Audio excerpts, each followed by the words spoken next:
आज पूरे देश के अंदर में एक गणतंत्र दिवस के नाम से सभी स्कूलों में, सभी संस्थाओं में ध्वज का आरोहण करने के पश्चात सभी ने अपने अपने वक्तव्यों को, अपने अपने उद्गारों को व्यक्त किया होगा। बड़े धूमधाम से हम लोग मना रहे हैं। अगर शायद में यह भारत देश गुलाम ना होता तो क्या ये मनाते हम?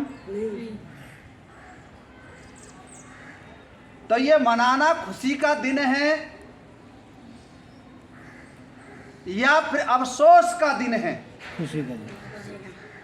यह सोचना चाहिए। वास्तविकता यह है, क्या यह अवसर बार बार आने चाहिए? क्या आने चाहिए? क्या हमारा देश पुनः गुलाम हो और फिर एक नई तारीख फिर बने? क्या ऐसा होना चाहिए? नहीं। हम सब लोगों ने बहुत अच्छी तरह से सुना है। कांग्रेस के नेता पट्टाभी सीतारमैया लिखते हैं अपने कि भारत में स्वतंत्रता के लिए मरने वाले, मिटने वाले जो लोग थे वो कितने लोग प्रतिशत थे? आर्य समाजी 85% आर्यों का योगदान था।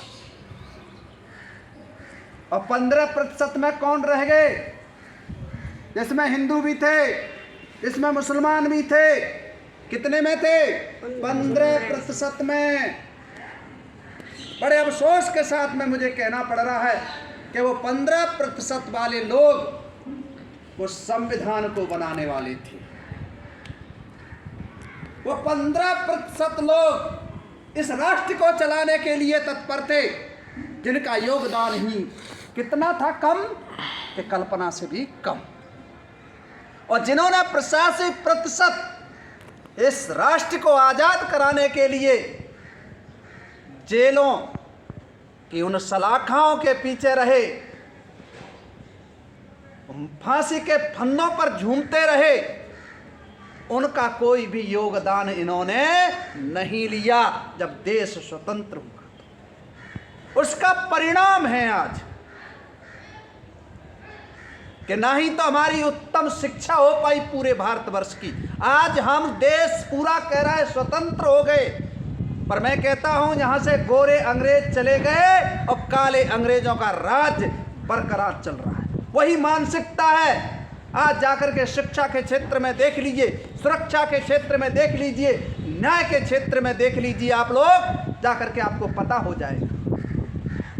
एक व्यक्ति के ऊपर कोई छोटा सा मुकदमा झूठा कोई लिखा देता है, 20 साल साबित करने में लग जाता है कि मैं झूठा मुकदमा लगा हुआ है, ये निर्दोष था, और 20 साल में उसकी क्या गति, क्या अपमान, क्या उसको बेचारे को मानसिक टेंशन हुई होगी। जबकि हमारी संविधान, हमारे आर्यों का संविधान, हमारा वैदिक संविधान मात्र 2 घंटे के अंदर में उसका निस्तारण कर दिया करता था।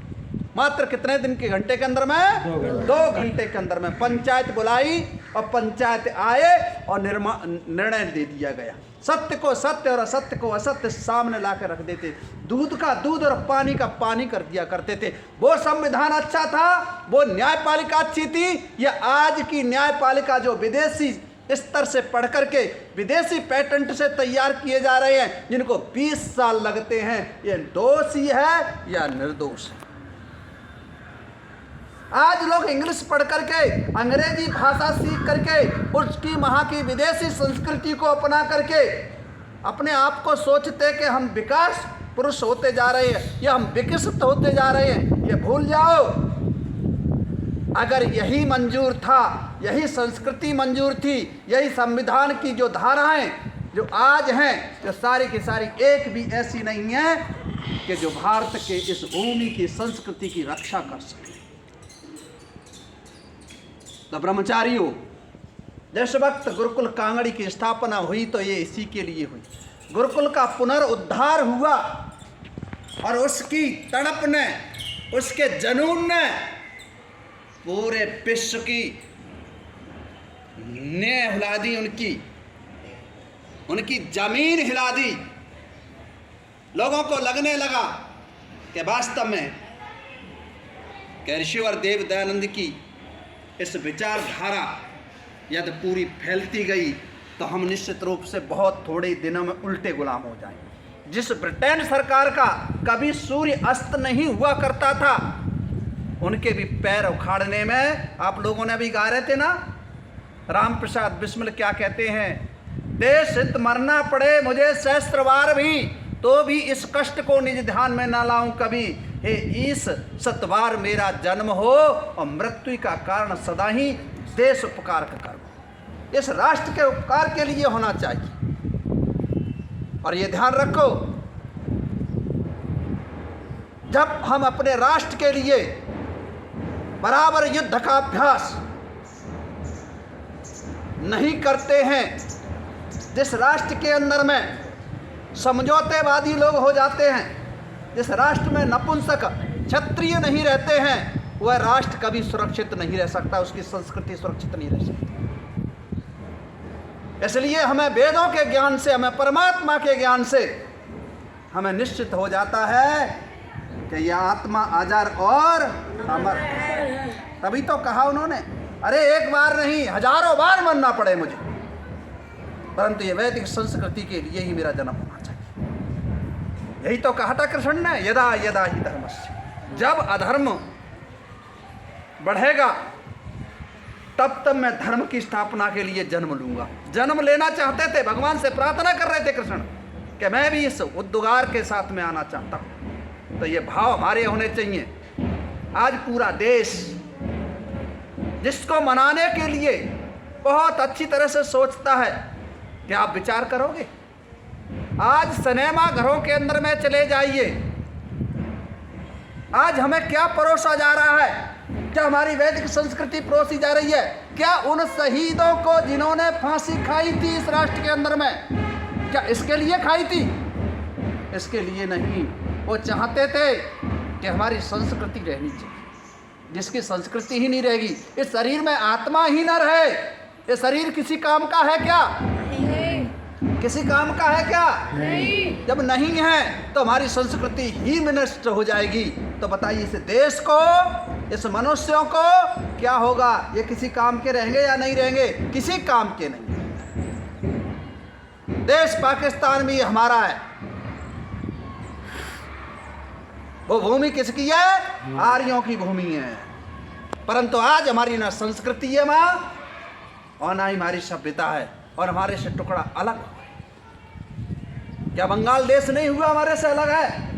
ना हमारी संस्कृति है वहां पर, और ना ही हमारे विचार है।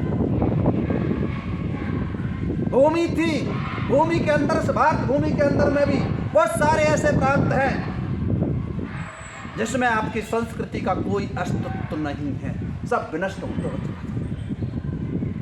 अगर पहले चक्रवर्ती सम्राट हुआ करते थे, कह दिया करते थे इस राष्ट्र के अंदर में, जिस मांडलिक राज्य के अंदर में यदि वैदिक रूप से अपनाएगा नहीं कोई जीवन, उस राजा को च्युत कर दिया जाएगा, हटा दिया जाएगा। और अब क्या है? इस संविधान को बनाने वाले, इस संविधान को निर्माण करने वाले कहाँ से पैदा होते हैं पता है आप लोगों को? एक शराबी से भी पैदा होता है। ये मिक्सिंग बीज है सत्यनारायण जी, ये मिक्सिंग बीज है जी। समझ गए होंगे। एक धर्मात्मा भी वोट देता है और एक शराबी भी देता है, एक व्यभिचारी भी वोट देता है। सबसे मिलकर के जो पैदा होते हैं वो नेता ही तो होते हैं। बताइए, ऐसी भावनाओं से ओत-प्रोत होने के बाद में जिसका जन्म होता होगा वो इस संस्कृति को बचा नहीं सकता है। इसलिए आने वाले समय पर भी आगे युद्ध की तैयारियां मान के चलो। और ये युद्ध शारीरिक नहीं होगा, अब युद्ध जो होगा वो वैचारिक होगा, हमारे विचारों का होगा। हम अपनी संस्कृति की रक्षा के लिए अपनी संस्कृति में स्वयं निष्ठ होकर के जीवन जीना सीखेंगे। हम जिएंगे, दूसरों को जलाने के लिए शिक्षा देंगे, तब जाकर के हमारे राष्ट्र की रक्षा होगी और हमारा देश सदा स्वतंत्र बना रहे और गणतंत्र रूप में भी बढ़े। आने वाले समय पर जो भी इसमें अंदर खामियां हैं, जो भी इसमें त्रुटियां हैं संविधान में, उसको बदलने का समय आएगा और वो आप सब लोगों के हाथ में रहेगा। उसके लिए तैयारियां करो, पढ़ो, शरीर मजबूत बनाओ, बुद्धि का स्तर बढ़ाओ, तभी इसकी रक्षा कर सकते हो। मात्र इसकी रक्षा करना बहुत असंभव हो जाएगा। आज सब लोगों के बीच में हम संकल्प के साथ में उठें, हम संकल्प लें कि हम इस राष्ट्र को बचाने के लिए इस वेद को, व्याकरण को, दर्शनों को, अपनी संस्कृति के प्रत्येक रक्षा करने वाले उस ईश्वरीय संविधान को पूर्ण रूपेण से अपने पर लागू करेंगे और उसे जीवन में दिखाएंगे कि जो हजारों प्रेरणा हमारे से लेकर के इसमें दीक्षित हो जाएं, इसमें प्रभावित होकर के आएँ। तो आइए सभी लोग मिलकर के बहुत अच्छी तरह से संकल्प के साथ में, हे परमपिता परमात्मा, हमें ऋषिवर देव दयानंद जी क्या कहते नहीं है, भगवान आर्यों को पहली लगन लगा दे और देश की खातर या धर्म की खातर मिटना इन्हें सिखा, मरना इन्हें सिखा देगा। तो मरना इन्हें सिखा देगा, वास्तव में निश्चित रूप से बहुत अच्छा होगा। बहुत बहुत धन्यवाद सभी लोगों का।